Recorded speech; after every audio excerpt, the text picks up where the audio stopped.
Hey there, everyone. It's Mrs. D, and I am here today to help you out with a commentated version of scheduling classes bulk style. So, this means we're going to schedule more than one class at a time with a few clicks. So, I'm going to go ahead into the teacher dashboard area and to the schedule. And I know I already have a video of this, but it went rather fast and there wasn't commentary, so this should be a little bit more helpful for those who need it. All right, so here we see that we have an agenda, a week, a month, and all of this. We want to click on the week. Once we click the week, we are going to be able to choose just by clicking. If it's a one-time class, all you have to do is go ahead and click that class and it will schedule it publicly automatically. So if you didn't know that, it's a great tip to make scheduling a lot faster. If it's an ongoing or a multi-day course, it's going to schedule the first one. So I click Thursdays at 5 p.m. and I schedule that section. It will schedule the first class for that. What we do then is we go ahead and click that. And once you do, sorry if you hear my family in the background today, my door is open.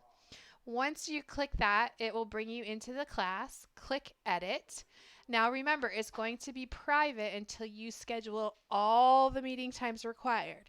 Also, you have to add 2 classes before you're going to be able to add bulk meetings. So you have to have at least 2. So this is Thursday. Say I'm going to put my next one on Friday. So this would be Friday and save meeting time. Now we have 2 classes.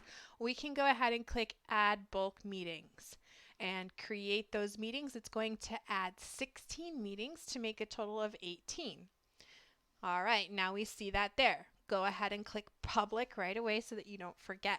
If there were any conflicts with anything that you scheduled already, you would see a yellow box here that would say, there's a conflict, and to edit the conflict, you could either click the X on this one or edit the other one and change that. If it's just a one-day course, I would recommend that you change the one-day course. Here you can see we have Thanksgiving Day and Christmas Day. So sometimes we're not going to want to teach on those days. You can go ahead and just click that X right off of there and add a meeting time. Okay? And it will just automatically add the next day. Same thing here, but look what, nope, it's still public. Good. So here we have Christmas Day. We're going to X that out. We're going to add a meeting time and just have that extra day say on there, this class meets 18 times. It's public and you are done with bulk scheduling that multi-day course. Hope that this helps. Send me a comment, message, anything. Give me a like, subscribe, hit the notification button. I am here to help you out, so let me know if there's anything you need. Take care till next time.